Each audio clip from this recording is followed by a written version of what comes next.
Bismillahirrahmanirrahim. Assalamualaikum warahmatullahi wabarakatuh.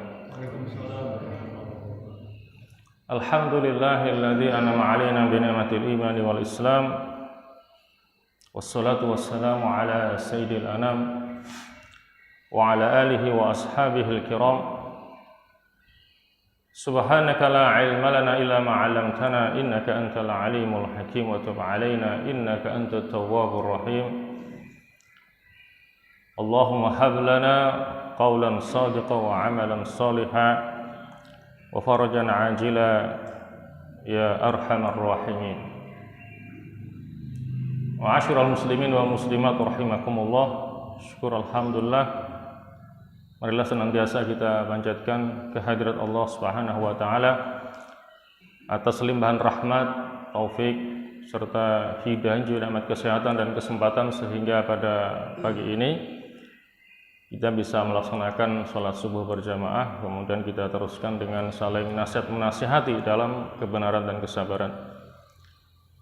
Harapan kita semoga niat dan langkah baik kita akan diterima oleh Allah Subhanahu wa taala. Tidak lupa semoga salawat dan salam tetap dilimpahkan kepada Nabi kita Muhammad SAW beserta para sahabat dan pengikut-pengikutnya yang pada akhirnya insyaallah akan melimpah kepada kita semuanya selaku umatnya. Amin ya mujibas sa'ilin.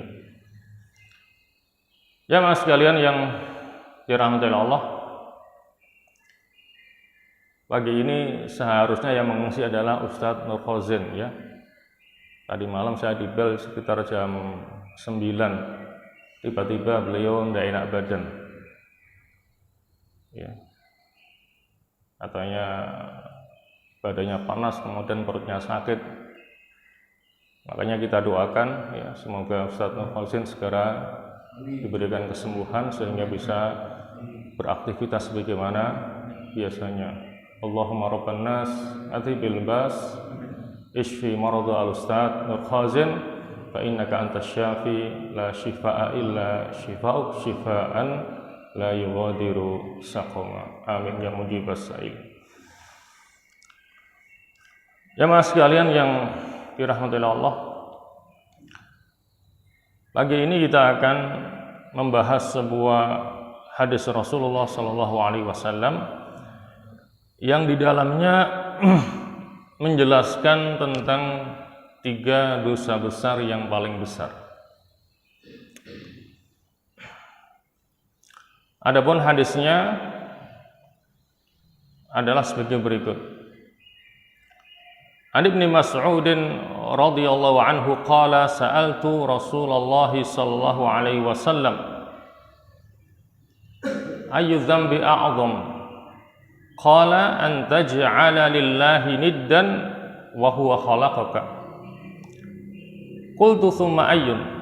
Qala an taqtula waladaka khasyata an ya'kula ma'aka. Qultu thumma ayyun? Qala thumma an tuzaniya halilata jarik. Muttafaqun alaih. Dari Ibnu Mas'ud radhiyallahu anhu dia berkata, aku bertanya kepada Rasulullah sallallahu alaihi wasallam, ya, ayyu dzambi a'zam? Dosa apakah yang paling besar? Qala, Nabi menjawab, yang pertama adalah an taj'ala lillahi niddan wa huwa khalaqaka. Ini yang pertama. Anta ja'ala lillahi niddan, engkau menjadikan sekutu bagi Allah, wa huwa khalaqaka, padahal dialah Allah yang telah menciptakanmu. Qultu, aku Ibnu Mas'ud kembali bertanya, summa ayyun? Kemudian apa lagi? Qala, Nabi menjawab, summa an taqtula waladaka khasyata an ya'kula ma'aka. Kamu membunuh anakmu karena takut dia makan bersamamu. Intinya membunuh anak karena takut miskin. Qultu, aku bertanya, summa ayyun? Kemudian apa lagi? Qala thumma antuzaniya halilata jarik. Ini yang kedua, ini yang ketiga. Antuzaniya halilata jarik. Kemudian engkau berzina dengan istri tetanggamu. Muttafaqun alaih. Hadis riwayat Bukhari dan Muslim. Jamaah sekalian yang dirahmati Allah, hadis di atas tadi senada dengan firman Allah Subhanahu wa ta'ala dalam surah Al-Furqan ayat 68, yaitu ayat yang berbicara tentang di antara sifat-sifat ibadur rahman, yaitu walladzina la yad'una ma'allahi ilahan akhar. Sampai sini ya. Wala yaqtuluna an-nafsa allati harramallahu illa bil haqq wala yaznun. Wa may yaf'al dzalika yalqa athama. Jadi di antara sifat-sifat ibadur rahman, hamba-hamba Allah yang Maha Penyayang adalah walladzina la yad'una ma'allahi ilahan akhar, yaitu orang-orang yang tidak menyekutukan Allah. Ya, yang pertama. Kemudian wala yaqtuluna an-nafsal lati harramallahu illa bil haqq, dan orang-orang yang tidak membunuh jiwa yang Allah telah mengharamkan untuk membunuhnya, termasuk membunuh anaknya sendiri karena takut miskin. Illa bil haq, kecuali dengan alasan yang dibenarkan. Kalau membunuh seseorang dengan alasan yang dibenarkan oleh agama, maka tidak masalah. La yahillu damu mri'in muslim illa bi ihda thalathin. Artinya bahwa darah seorang muslim itu tidak halal untuk dialirkan kecuali karena 3 hal. Yang pertama adalah as-sayyibu zani, orang yang sudah beristri kemudian dia berzina, masuk dalam kategori zina muhsan, maka hukumannya adalah dirajam. Kemudian an-nafsu binafsi, orang yang membunuh terkena kisos, harus dibunuh. Kemudian at-tariku lidinihi al-mufariqu lil jamaah, yaitu orang yang murtad. Mereka boleh dibunuh karena memang dibolehkan dalam agama. Kemudian yang ketiga wala yaznun, dan mereka tidak berzina. Wa may yaf'al dzalika, barang siapa yang melakukan hal itu, syirik, membunuh jiwa yang telah Allah haramkan untuk membunuhnya, kemudian berzina, yalqa athama, maka dia akan mendapatkan hukuman yang berat. Jamaah sekalian yang dirahmati Allah, jadi hadis ini menjelaskan tentang dosa-dosa besar yang paling besar. Ya, yang pertama adalah syirik, menyekutukan Allah, kemudian membunuh anak karena takut miskin, dan berzina dengan istri tetangganya sendiri. Baik, kita kaji satu persatu ketiga dosa besar yang paling besar itu. Diawali dari dosa yang pertama, yaitu syirik atau menyekutukan Allah. Jamaah sekalian yang dirahmati Allah, kita sama-sama tahu bahwa tujuan Allah menciptakan jin dan manusia tidak lain adalah untuk menyembah dan beribadah kepadanya. Sebagaimana yang Allah tegaskan dalam surah Az-Zariyat ayat 56 ya. Yang kita semuanya sudah hafal ayatnya, wa ma khalaqtul jinna wal insa illa liya'budun. Dan tidaklah aku ciptakan jin dan manusia illa liya'budun, kecuali hanya untuk menyembah dan beribadah kepadaku. Ibadah dalam makna yang seluas-luasnya, tidak hanya sekedar sholat, puasa, zakat, haji, tapi ibadah dalam makna yang sangat luas, sebagaimana yang didefinisikan oleh Syekhul Islam Ibn Taimiyah. Beliau mengatakan ismun jami'un likulli ma yuhibbuhu Allah wa yardah min aqwalin wa af'alin zahiratin wa batinah. Jadi apa saja selama itu baik dan dicintai oleh Allah, berupa perkataan maupun perbuatan yang zahir maupun yang batin, semuanya itu bernilai ibadah kepada Allah Subhanahu wa taala. Min qauli la ilaha illallah ila imatatil adza 'anit thariq, mulai dari mengucapkan kalimat la ilaha illallah sampai kita menyingkirkan gangguan di jalan, katakanlah membuang atau menyingkirkan kulit pisang di jalan biar tidak diinjak oleh orang, itu bernilai ibadah kepada Allah Subhanahu wa taala. Dan untuk itulah Allah menciptakan jin dan manusia semata-mata untuk menyembah kepadanya, bukan untuk menyekutukannya.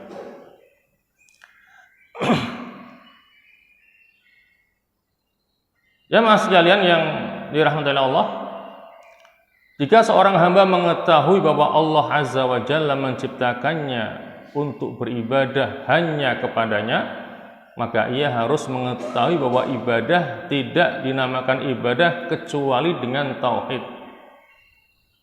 Artinya bahwa tauhid itu harus menjadi landasan dalam kita beribadah kepada Allah Subhanahu wa taala. Karena sebanyak dan sebaik apapun ibadah seseorang, kalau tidak didasari dengan tauhid, maka tidak akan diterima oleh Allah Subhanahu wa taala. Jadi tauhid itu landasan dalam kita beribadah kepada Allah Subhanahu wa taala. Sebagaimana salat tidak dinamakan salat kecuali dengan taharah ataupun bersuci. Innallaha la yaqbalu sholatan illa bitahurin. Sesungguhnya Allah tidak menerima salat seseorang illa bitahurin, kecuali dengan taharah. Karena taharah itu merupakan syarat sahnya salat. Jadi sebagaimana salat tidak diterima kecuali dengan taharah, maka ibadah pun tidak akan diterima kecuali dengan bertauhid kepada Allah Subhanahu wa taala. Jika ada syirik dalam ibadah, maka rusaklah ibadah tersebut. Sesuai dengan firman Allah, "Wa laqad uhiya ilaika wa ilal ladzina min qablika la in asyrakta la yahbatanna 'amaluka wa la takunanna minal khasirin."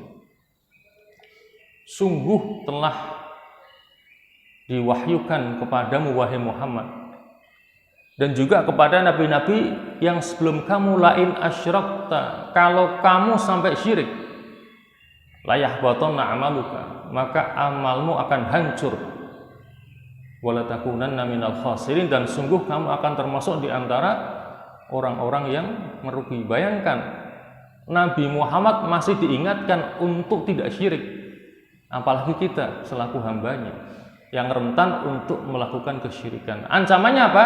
La yahbatanna amaluka. Kalau kamu sampai syirik, amal ibadahmu akan hancur, wala takunanna minal khasirin, dan sungguh kamu akan termasuk di antara orang-orang yang merugi. Sebagaimana hadas dapat merusak taharah. Ya, itu gambarannya. Dan ibadah jika sudah tercampur oleh syirik, maka rusaklah ibadah itu dan pelakunya akan kekal di dalam neraka. Wal'iyadzubillah. Dalam hal ini Allah berfirman dalam surah Al-Baqarah ayat 22, "Fala taj'alu lillahi andada." Maka janganlah kamu menjadikan sekutu-sekutu bagi Allah. Artinya larangan bagi kita untuk menyekutukan Allah. Wa antum ta'lamun. Sedang kamu mengetahui.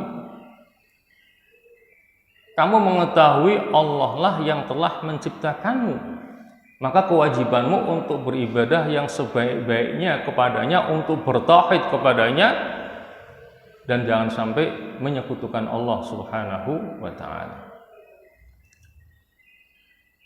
Seseorang tidak cukup hanya mengetahui tauhid saja dan mengamalkannya, akan tetapi ia juga harus mengetahui lawan dari tauhid, yaitu syirik. Ya. Jadi sebagai seorang muslim tidak cukup hanya mempelajari tauhid, tetapi dia juga harus mempelajari lawan daripada tauhid, yaitu syirik.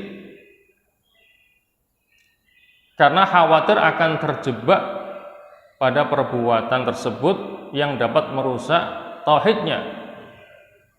Karena seseorang tidak mengetahui sesuatu, ia bisa saja terjatuh dalam perbuatan tersebut.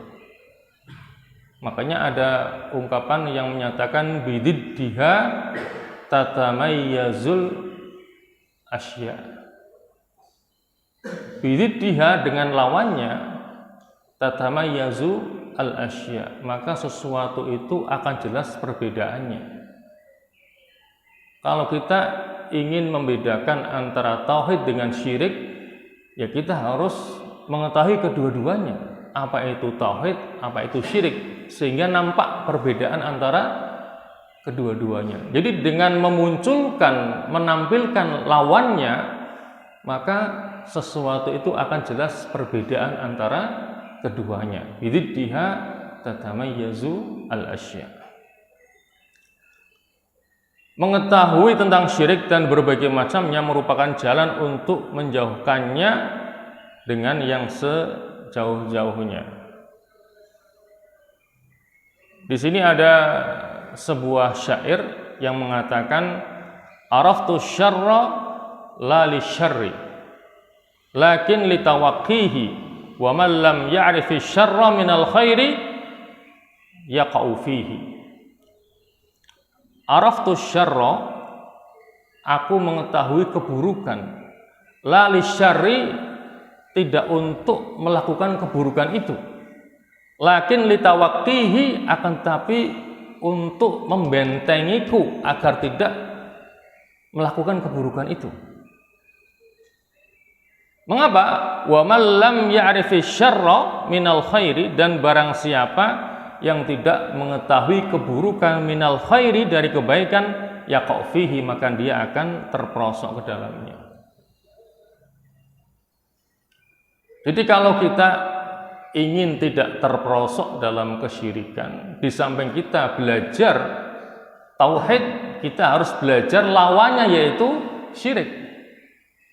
Syirik itu asyar, satu keburukan. Kalau kita mempelajarinya bukan untuk kita melakukannya, tapi untuk membentengi diri kita agar jangan sampai melakukan kesyirikan itu. Karena dikatakan di sini, barang siapa yang tidak mengetahui keburukan dari kebaikan, maka dikhawatirkan dia akan terperosok dalam keburukan itu. Sama ketika seseorang belajar berbagai macam narkoba, bukan untuk mencicipi bagaimana rasanya narkoba, tujuannya agar tahu. Karena sekarang kan banyak itu permen dicampur narkoba kan. Kalau kita tidak tahu, begitu makan permen, tiba-tiba ngeliyeng, ternyata permennya ada campuran narkobanya. Jadi penting pula kita mempelajari macam-macam narkoba, bukan untuk mencicipi, tapi untuk membentengi agar kita tahu. Jangan-jangan apa yang kita konsumsi dicampuri oleh narkoba itu. Ya. Jadi belajar keburukan, macam-macam keburukan itu baik, ya. Bukan untuk kita melakukan keburukan, tetapi agar kita tahu itu buruk dan tidak terperosok ke dalamnya. Sama pentingnya kita belajar macam-macam syirik, sebagaimana pentingnya kita juga mempelajari apa itu tauhid kepada Allah Subhanahu wa ta'ala. Seseorang tidak mengetahui betapa nikmatnya sehat kecuali dia telah merasakan sakit. Ya. Kita baru akan merasakan betapa besarnya nikmat sehat ketika kita sakit. Kalau masih sehat, kadang kita makan seenaknya, kadang tidur juga kurang. Setelah jatuh sakit baru kita sadar betapa besarnya nikmat sehat itu. Begitu juga seseorang tidak dapat mengetahui pentingnya tauhid, keutamaannya dan penerapannya kecuali jika dia telah mengetahui syirik dan perkara-perkara jahiliyah hingga ia dapat menjauhkan dan menjaga tauhidnya. Jadi intinya sama pentingnya untuk mempelajari tauhid dan untuk mempelajari syirik dengan macam-macamnya. Makanya di sini Syekhul Islam Ibnu Taimiyah rahimahullah, beliau mengatakan bahwa syirik itu ada 3 macam. Pertama, syirik dalam rububiyah, yaitu menjadikan sekutu selain Allah Azza wa Jalla yang mengatur alam semesta. Karena tauhid rububiyah adalah keyakinan seseorang bahwa Allah lah yang mengatur alam semesta ini. Jadi kata Rob, Robba ya Robbu itu artinya mengatur. Rabbul Alamin yang mengatur alam semesta ini, maka dinamakan tauhid rububiyah. Nah, macam syirik yang pertama adalah syirik dalam rububiyah, menjadikan sekutu selain Allah yang mengatur alam semesta ini. Jadi kalau ada orang meyakini ada kekuatan lain yang mengatur alam semesta ini, berarti dia telah terperosok dalam syirik rububiyah. Dan sekarang ini Cina itu sudah mau menandingi Allah ya, dalam mengatur alam semesta ini. Nah, sekarang diazab oleh Allah Subhanahu wa taala. Mereka berusaha untuk menciptakan matahari tandingan. Ya kan? Kemudian berusaha untuk bisa menghidupkan orang yang telah mati. Itu eksperimen gila yang dilakukan oleh Cina. Ya kan? Mereka sudah ingin cawe-cawe untuk ikut mengatur alam ini, padahal Allah Rabbul Alamin. Allah lah yang mengatur alam ini. Dengan matahari buatan mereka diharapkan malam juga terang sehingga akan menghemat listrik katanya. Nah, sekarang diazab oleh Allah Subhanahu wa taala. Sampai sekarang belum selesai itu. Dari satu bencana ke bencana yang lainnya. Bahkan Xi Jinping dengan sombongnya mengatakan dan menegaskan bahwa Cina adalah bangsa yang tidak percaya adanya Tuhan. Dengan pongahnya dia mengatakan seperti itu. Dan kalaupun Tuhan itu ada katanya, maka tidak akan bisa menghancurkan kekuatan Cina dan bangsa Cina. Bayangkan, kalau Tuhan itu ada, tidak akan bisa mengalahkan Cina. Nah, sekarang diadab dengan berbagai macam bencana, kalang kabut. Ini pelajaran bersama buat kita. Ya, kalau orang tidak percaya Tuhan, itulah azabnya. Jadi kembali kepada pembahasan kita bahwa syirik yang pertama adalah syirik dalam rububiyah. Kemudian yang kedua, syirik dalam uluhiyah, yaitu beribadah, berdoa kepada selain Allah, baik dalam bentuk doa, ibadah maupun doa masalah. Karena makna tauhid uluhiyah adalah ikhlasul ibadah lillah, mengikhlaskan ibadah hanya kepada Allah. Ketika seseorang tidak mengikhlaskan ibadahnya hanya kepada Allah, berarti dia terperosok ke dalam syirik uluhiyah. Kemudian yang ketiga, syirik dalam sifat-sifat Allah Azza wa Jal, yaitu mensifati sebagian makhluknya dengan sifat yang khusus bagi Allah Azza wa Jal, seperti mengetahui yang ghaib. Karena sesungguhnya tidak ada yang mengetahui yang ghaib kecuali hanya Allah Subhanahu wa ta'ala. La ya'lamul ghaiba illallah. tidak ada yang mengetahui yang gaib kecuali hanya Allah Subhanahu wa taala. Bahkan Nabi kita sendiri pun tidak mengetahui perkara-perkara yang gaib. Jadi kalau ada orang yang meyakini bahwa seseorang itu mengetahui hal-hal yang gaib, berarti dia telah melakukan kesyirikan dalam sifat-sifat Allah Subhanahu wa taala, karena sesungguhnya yang mengetahui yang gaib hanyalah Allah Subhanahu wa taala. Jadi itulah 3 macam syirik menurut Ibn Taimiyah. Jamaah sekalian yang dirahmati Allah, umumnya yang dilakukan manusia adalah menyekutukan dalam uluhiyahnya Allah Subhanahu wa taala. Jadi kebanyakan orang itu terperosok dalam syirik uluhiyah, yaitu dalam hal-hal seperti berdoa kepada selain Allah, di samping berdoa kepada Allah Azza wa Jalla. Artinya di samping dia memohon kepada Allah, dia memohon kepada selain Allah Subhanahu wa taala, kepada kekuatan-kekuatan yang selain Allah Subhanahu wa taala. Atau memalingkan suatu bentuk ibadah.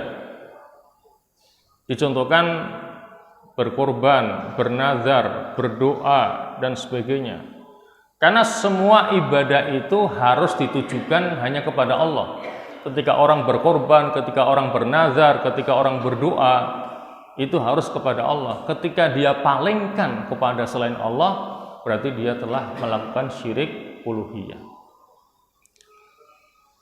Disebutkan dalam sebuah hadis Rasulullah SAW yang sumbernya dari Abu Bakrah, Rasulullah bersabda, "Ala unabbiukum bi akbaril kabair."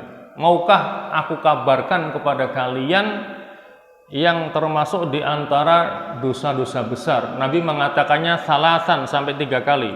Ala unabbiukum bi akbaril kabair, ala unabbiukum bi akbaril kabair, ala unabbiukum bi akbaril kabair. Qalu, para sahabat mengatakan bala, ya, kami mau wahai Rasulullah. Qala, kemudian Nabi bersabda, yang pertama adalah al-isyraku billah. Ini dosa besar pertama, al-isyraku billah, menyekutukan Allah. Yang kedua, wa uququl walidain, durhaka kepada kedua orang tua. Wa jalasa wa kana muttaqian, kemudian Nabi duduk, karena sebelumnya Nabi dalam keadaan muttaqian, bersandar. Setelah Nabi duduk, faqala, kemudian Nabi bersabda, ala wa qaulu zur. Ingat-ingat, tinggalkan perkataan dusta. Fama zala yukarriruha hatta qulna laitahu sakat. Dan beliau tidak henti-hentinya mengulang-ulang sabdanya sampai kami mengatakan laitahu sakat, semoga beliau diam, artinya menghentikan pengulangannya. Itulah di antara yang masuk dalam kategori dosa besar, menyekutukan Allah, durhaka kepada kedua orang tua, dan qaulu zur, perkataan dusta. Jamaah sekalian yang dirahmati Allah, syirik merupakan bentuk kemaksiatan yang paling besar kepada Allah Subhanahu wa taala. Syirik merupakan sebesar-besarnya kezaliman, sebesar-besar dosa yang tidak akan diampuni oleh Allah Subhanahu wa taala. Sebagaimana firman-Nya, innallaha la yaghfiru ayyushraka bihi wa yaghfiru ma duna dzalika liman yasha wa may yusyrik billah faqad iftara itsman 'azim. Innallaha la yaghfiru ayyushraka bihi, sesungguhnya Allah tidak mengampuni dosa syirik. Wa yaghfiru ma duna dzalika liman yasha, dan Allah mengampuni dosa selain syirik liman yasha, bagi siapa yang Allah kehendaki. Wa may yusyrik billah, dan barang siapa yang menyekutukan Allah, faqad iftara itsman 'azima, maka sungguh dia telah melakukan dosa yang besar. Jadi syirik ini merupakan sebesar-besarnya kezaliman. Inna syirka la zulmun azim. Ya. Sebagaimana pesan Luqman kepada putra-putranya, inna syirka la zulmun azim. Sesungguhnya syirik itu kezaliman yang besar. Zalim itu artinya adalah wad'u syai'i fi ghairi mahallihi. Meletakkan sesuatu bukan pada tempatnya, itu zalim namanya. Ketika kita menaruh sandal di kepala, itu zalim. Atau menaruh peci di kaki, itu zalim. Karena tempatnya sandal di kaki, tempatnya peci di kepala. Kalau kita balik, itu zalim. Karena kita menempatkan sesuatu bukan pada tempatnya. Kenapa syirik dikatakan kezaliman yang besar? Ketika seseorang melakukan kesyirikan, berarti dia salah dalam menempatkan sesuatu. Ya, yang seharusnya dia mengesahkan Allah kok malah menduakan Allah. Itu berarti kan kezaliman. Salah dalam penempatan sesuatu. Maka tepat kalau dikatakan inna syirka la zulmun azim, ya, sesungguhnya syirik itu adalah kezaliman yang besar. Jamaah sekalian yang dirahmati Allah, kemudian dosa besar yang paling besar yang kedua adalah membunuh anak karena takut miskin.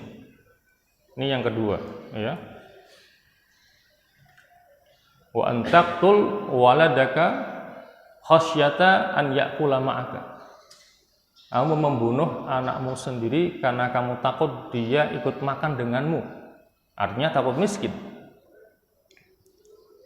Dalam hal ini Allah Subhanahu wa taala berfirman dalam surah Al-Isra ayat 31, wala taqtulu auladakum khasyata imlaq. Ya, jangan kamu bunuh anak-anakmu karena takut miskin. Nahnu narzukuhum wa iyyakum. Kamilah yang memberikan rizki kepada mereka, kepada anak-anakmu, juga kepada kamu. Inna qatlahum kana khit'an kabira. Sesungguhnya membunuh mereka adalah kesalahan yang besar. Ya. Dalam hal ini Syekh Shalih Al-Fauzan hafizahullah berkata, membunuh jiwa tanpa alasan yang benar merupakan dosa besar yang paling besar setelah syirik. Dan membunuh salah satu kerabat atau saudara merupakan jenis pembunuhan yang paling besar. Jika seseorang membunuh saudaranya, maka di dalamnya ada dua dosa. Ya, kalau seseorang sampai membunuh saudaranya, maka di dalamnya ada dua dosa. Yang pertama, dosa membunuh jiwa tanpa alasan yang benar. Yang kedua, dosa memotong tali kekeluargaan serta berbuat buruk kepada kerabatnya. Jadi dosanya double. Membunuh jiwa yang telah Allah haramkan untuk membunuhnya, dan dengan membunuh saudaranya berarti dia telah memutus tali hubungan silaturahim atau tali hubungan kekeluargaan. Kemudian membunuh jiwa tanpa alasan yang benar semuanya haram dan termasuk dosa besar, tetapi membunuh kerabat lebih besar dosanya, ya. Jadi membunuh kerabat lebih besar dosanya. Terlebih lagi jika pelakunya berkeyakinan buruk, seperti takut saudaranya makan bersamanya, takut rezekinya berkurang. Jadi alasan membunuhnya karena takut miskin, takut saudaranya atau anaknya ikut makan bersamanya. Maka ini adalah keyakinan yang buruk terhadap Allah, sebagaimana orang-orang jahiliyah dulu yang membunuh anak-anak mereka karena takut miskin. Allah yang Maha Pemurah telah menciptakan seluruh makhluk, maka Allah Azza wa Jalla jugalah yang menetapkan rezeki bagi seluruh makhluknya. Dan setiap makhluk tidak akan mati apabila jatah rezekinya belum habis. Allah berfirman dalam surah Hud ayat 6, "Wa ma min dabbatin fil ardi illa 'alallahi rizquha." Tidak ada satu binatang yang melata pun di atas muka bumi ini illa 'alallahi rizquha, kecuali rezekinya ditanggung, dijamin oleh Allah Subhanahu wa taala. Dabbah itu sesuatu yang melata di atas muka bumi, termasuk kita. Kita ini melata, berjalan di muka bumi. Jadi apa saja yang berjalan di muka bumi ditanggung rezekinya oleh Allah. Tentunya tidak datang dengan sendirinya. Harus dicari, harus diikhtiari. Ya, kalau kita tidak mau ikhtiar ya bisa mati kelaparan. Meskipun Allah telah menjaminnya, kalau kita tidak mau usaha ya bisa mati kelaparan. Ya, harus ada usaha untuk menyambut datangnya rezeki dari Allah Subhanahu wa ta'ala. Kemudian seseorang itu tidak akan mati sampai jatah rezekinya dia dapatkan semuanya dari Allah Subhanahu wa ta'ala. Jadi kalau di total misalnya si fulan jatah rezekinya dari mulai lahir sampai mati 1 triliun misalnya, kalau belum mendapatkan jatah 1 triliun, dia tidak akan mati itu. Jadi semuanya telah ditetapkan oleh Allah Subhanahu wa taala. Maka pesan Rasulullah, ya ayuhan nas, wahai sekalian manusia, ittaqullah, bertakwalah kalian kepada Allah, wa ajmilu fit talabi. Perbaiki caramu dalam mencari rezeki Allah. Fa inna nafsan lan tamuta hatta tastawfiya rizqaha wa in abta'a. Sesungguhnya seseorang itu tidak akan mati sampai jatah rezekinya ia dapatkan semuanya dari Allah. Wa in abta'a, meskipun terkadang terlambat. Ya, kadang kurang lancar. Tetapi sebelum ia mendapatkan jatah semua rezekinya yang telah ditetapkan Allah, dia tidak akan mati. Itu makna bahwa Allah telah menjamin rezeki semua hambanya, termasuk kita. Fattaqullah, maka bertakwalah kalian kepada Allah, wa ajmilu fit talabi, dan perbaiki caramu dalam mencari rezeki. Bagaimana caranya? Khudhu ma halla wada'u ma haruma. Ambil yang halal, tinggalkan yang haram. Itu cara memperbaiki dalam mencari rezeki dari Allah Subhanahu wa taala. Ya. Hanya mengambil rezeki yang halal dan menjauhkan diri dari yang haram.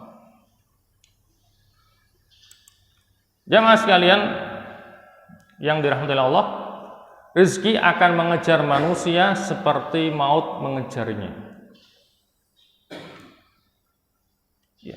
Jadi jangan takut, rezeki itu mengejar kita sebagaimana kita dikejar oleh ajal kita. Dalam hal ini Rasulullah bersabda, inna rizqa la yatlubul abda kama yatlubuhu ajaluhu, bahwa rezeki itu akan mengejar seorang hamba sebagaimana ajalnya juga mengejarnya. Tinggal kitanya mau ikhtiar ataukah tidak, ya, dalam menyongsong datangnya rezeki dari Allah Subhanahu wa taala. Terkait dengan membunuh anak karena takut miskin, kita akan mengulas sedikit tentang hukum aborsi, ya, menggugurkan kandungan sesudah berusia 120 hari. Artinya sesudah ruh ditiupkan. Maka dalam hal ini para ulama bersepakat bahwa menggugurkan kandungan yang telah berusia 120 hari adalah perbuatan haram, termasuk pembunuhan. dan berdosa besar walaupun kondisi ibu atau kondisi janin dinyatakan sakit. Jadi itulah kesepakatan dari para ulama. Aborsi atau menggugurkan kandungan setelah berusia 120 hari, artinya ruh telah ditiupkan ke dalam janin itu hukumnya adalah haram, tidak boleh. Termasuk dalam kategori membunuh. Namun apabila usia kandungan belum berusia 120 hari dan kondisi ibu atau kondisi janin dinyatakan sakit oleh dokter, maka para ulama membolehkannya karena alasan darurat. Ya, jadi kalau itu dilakukan sebelum janin berusia 120 hari dengan pertimbangan ibunya atau janinnya, maka ulama membolehkannya karena masuk dalam kategori darurah ataupun darurat. Itu sedikit hukum berkaitan dengan masalah aborsi yang kita kaitkan dengan larangan untuk membunuh anak karena takut miskin. Ya mas sekalian yang dirahmati Allah, kemudian dosa besar yang paling besar yang terakhir, yang ketiga adalah wa antuzaniya halilata jarik, berzina dengan istri tetangganya sendiri. Dosa besar ketiga dalam hadis di atas adalah berzina dengan istri tetangga. Jadi ibaratnya pagar makan tanaman. Karena kan fungsi pagar itu menjaga tanaman ya. Ini malah dimakan tanamannya. Fungsi tetangga ya menjaga, melindungi tetangganya. Ya, kalau sampai seseorang berzina dengan istri tetangga sendiri berarti dia memakan ya tanaman tetangganya, artinya berbuat jahat kepada tetangganya sendiri. Zina digunakan sebagai kata yang mengandung arti menyetubuhi wanita tanpa akad syar'i. Jadi melakukan hubungan badan dengan lawan jenis tanpa akad syar'i, tanpa pernikahan, itulah makna zina. Inilah yang dimaksud oleh keumuman nas yang menyinggung tentang masalah zina. Ya, jadi ketika ada pernyataan zina secara umum artinya yaitu ya melakukan hubungan badan dengan lawan jenis tanpa adanya akad syar'i. Dan perbuatan zina ini adalah perbuatan yang buruk, keji, jorok, dan kotor serta moral yang rusak. Ya, zina akan membawa kepada kehinaan, menyebabkan kerusakan, serta mendatangkan azab di dunia, di kubur, dan juga di akhirat nanti. Makanya dalam surah Al-Isra ayat 32 Allah mengingatkan lewat firman-Nya, wala taqrabuz zina innahu kana fahisyatan wa sa'a sabila. Wala taqrabuz zina, janganlah kalian mendekati zina. Innahu kana fahisyah, karena sesungguhnya zina itu perbuatan yang keji, fahisyah, wa sa'a sabila, dan amat buruk jalannya.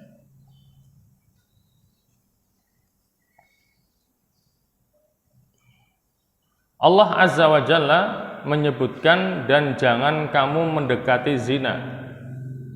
Allah tidak mengatakan jangan kamu berzina. Allah tidak mengatakan wala tazni, jangan kamu berzina. Tetapi Allah mengatakan wala taqrabuz zina, jangan kamu mendekati zina. Apa maknanya? Ya, Allah tidak mengatakan wala tazni, jangan kamu berzina. Hal ini karena Allah Azza wa Jalla hendak menutup segala akses yang mengarah kepada perbuatan zina. Itu makna yang terkandung pada larangan itu. Karena Allah ingin menutup semua akses yang menuju kepada perzinaan. Itu makna larangan jangan kamu mendekati zina. Kalau jangan kamu berzina, berarti yang haram cuma zinanya tok. Tetapi semua akses yang menuju kepada perzinahan enggak haram. Makanya Allah mengatakan wala taqrabuz zina. Jangan kamu mendekati zina. Maka sangat disayangkan kalau ada orang yang mencoba bermain-main dengan ayat ini dengan mengkiaskan jangan kamu mendekati kereta api, kalau dekat-dekat kamu akan tertabrak, kalau masuk ke dalamnya akan selamat katanya. Ini bahaya ini. Diplesetkan seperti itu. Itu namanya mempermainkan ayat itu. Maksudnya segala akses yang menuju ke perzinahan itu diharamkan. Lah kok dikiaskan dengan kalau kamu ingin selamat tidak tertabrak kereta api, jangan mendekat-dekat. Ya, naik ke kereta apinya biar selamat katanya. Subhanallah. Ini termasuk tindakan yang melecehkan ayat. Kias yang tidak pas, ya, karena memang tujuannya untuk guyon, tetapi tidak pada tempatnya. Ini bahaya ini. Ya. Karena makna jangan kamu mendekati zina, artinya segala akses yang menuju kepada perzinahan itu diharamkan oleh Allah Subhanahu wa Ta'ala. Jamaah sekalian yang dirahmati Allah, Al-Hafidz Ibnu Katsir dalam tafsirnya mengatakan bahwa yang dimaksud dengan lafadz fahisyah adalah dzamban aziman, dosa yang besar. Sesungguhnya zina itu perbuatan yang keji. Menurut Ibnu Katsir, fahisyah itu ditafsiri dengan dzamban aziman, dosa yang besar. Seseorang yang berzina dengan istri tetangga lebih bobrok, rusak dan lebih besar dosanya daripada orang yang berzina dengan selain tetangga. Karena itu menghasilkan gangguan terhadap tetangga dan penyimpangan terhadap wasiat Allah Azza wa Jalla dan Rasulnya. Di mana Rasulullah telah bersabda, la an yazni ar-rajulu bi asyrati niswatin aisaru alaihi min an yazniya bimraati jarihi, rawahul Bukhari wa Ahmad. Ya, artinya la an yazni ar-rajulu, seseorang berzina bi asyrati niswatin dengan 10 perempuan yang bukan tetangganya, aisaru alaihi, lebih ringan dosanya baginya min ayasnya bimraati jarihi, dibandingkan dia berzina dengan istri tetangganya. Jadi 1:10. Ya, bandingannya adalah 1:10. Jadi dosa seseorang yang berzina dengan istri tetangganya sama dengan dia berzina dengan 10 perempuan yang bukan tetangganya sendiri. Hubungan zina dengan syirik dan pembunuhan. Syirik, membunuh jiwa, dan berzina merupakan dosa-dosa besar, sangat berat hukumannya dan akan dilipat gandakan azabnya. Dalam hal ini Allah berfirman dalam surah Al-Furqan ayat 68 sampai 70 yang tadi saya bacakan ayatnya. Walladzina la yad'una ma'allahi ilahan akhar wa la yaqtuluna an-nafsa allati harramallahu illa bil haqqi wa la yaznun. Dan orang-orang yang menyekutukan Allah dan orang-orang yang tidak menyekutukan Allah dan tidak membunuh jiwa yang Allah telah mengharamkannya kecuali dengan alasan yang dibenarkan, wa la yaznun, dan tidak berzina. Ya. Wa may yaf'al dzalika, dan barang siapa yang melakukan hal itu, berarti melakukan kesyirikan, membunuh jiwa yang telah Allah haramkan untuk membunuhnya dan berzina, yalqa asama, ya, maka dia akan mendapatkan hukuman yang berat dari Allah Subhanahu wa taala. Yudha'af lahul azabu, azabnya akan dilipat gandakan baginya. Kapan? Yaumal qiyamah, pada hari kiamat. Wa yakhlud fihi muhana, dan dia akan kekal abadi di dalamnya muhana, dalam keadaan hina. Illa man taba, kecuali orang yang bertobat. Jadi kita bicara kalau orang itu meninggal belum sempat tobat kepada Allah, maka itu balasannya. Tetapi di sini Allah mengecualikan. Misalnya orang berbuat syirik kemudian membunuh, berzina, kemudian dia telah taubat dengan taubatan nasuha kepada Allah, illa man taba, kecuali orang yang telah bertobat, wa amana, dan beriman, wa amila sholiha. Setelah tobat maka dia banyak melakukan amal soleh. Faulaika yubaddilullahu sayyiatihim hasanat, maka mereka itulah yang Allah gantikan keburukan-keburukannya dengan kebaikan. Mengapa? Karena innal hasanat yudhibnas sayyiat. Karena kebaikan-kebaikan itu akan menghapus keburukan-keburukan. Jadi setelah dia bertobat dengan taubatan nasuha atas dasar iman, kemudian banyak melakukan kebaikan-kebaikan, maka kebaikan-kebaikan yang dia lakukan akan menggantikan keburukan-keburukan yang telah dia lakukan, termasuk syirik, membunuh maupun berzina. Wa kana Allahu ghafurur rahima, dan Allah itu Maha Pengampun lagi Maha Penyayang. Jamaah sekalian yang dirahmati Allah, jadi itulah kajian kita pada pagi hari ini berkaitan dengan sebuah hadis Nabi yang menjelaskan tentang 3 dosa besar yang paling besar.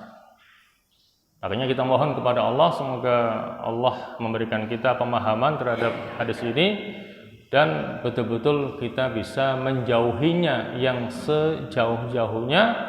Tentunya tidak hanya 3 dosa itu saja, ya, termasuk dosa-dosa kecil. Semoga kita mampu untuk menjauhkan yang sejauh-jauhnya. Amin amin ya mujibas sailin. Barangkali itulah yang bisa kita kaji. Semoga ada manfaatnya. Aqulu qouli hadza wa astaghfirullahal azim li wa lakum. Dan marilah kita akhiri dengan doa bismillahirrahmanirrahim. Alhamdulillahirabbil alamin. Hamdan yuwafi ni'amahu yukafi mazidah. Ya Rabbana lakal hamdu kama yanbaghi li jalali wajhikal karim wa 'azimi sultanik. Allahumma shalli wa sallim ala Muhammad wa ala ali Muhammad. Allahumma la tada' lana fi maqamina hadza dhanban illa ghafartah, wa la hamman illa farajtah, wa la karban illa nafastah, wa la maridan illa syafaitah, wa la daynan illa qadaitah, wa la mu'asiran illa yasartah, wa la dhalan illa hadaitah, wa la ghaiban illa radattah. ولا حاجة من حوائج الدنيا هي لك رضا ولنا فيها صلاة إلا عنتنا على قضائها ويسرتها لنا برحمتك يا أرحم الراحمين. اللهم اجعل اجتماعنا هذا اجتماعا مرحوما واجعل تفرقنا بعده تفرقا معصوما ولا تجعل فينا ولا معنا شقيا ولا محروما. اللهم لا تفرق هذا الجمع المبارك في هذا المكان المبارك إلا بذنب مغفور وعيب مستور وعمل متقبل مبرور يا عزيز يا غفور يا رب العالمين. اللهم هذا الدعاء ومنك الإجابة يا سميع الدعاء يا ذا المن والعطاء. وصلى الله على محمد وآله وصحبه وسلم والحمد لله رب العالمين. والسلام عليكم ورحمة الله وبركاته.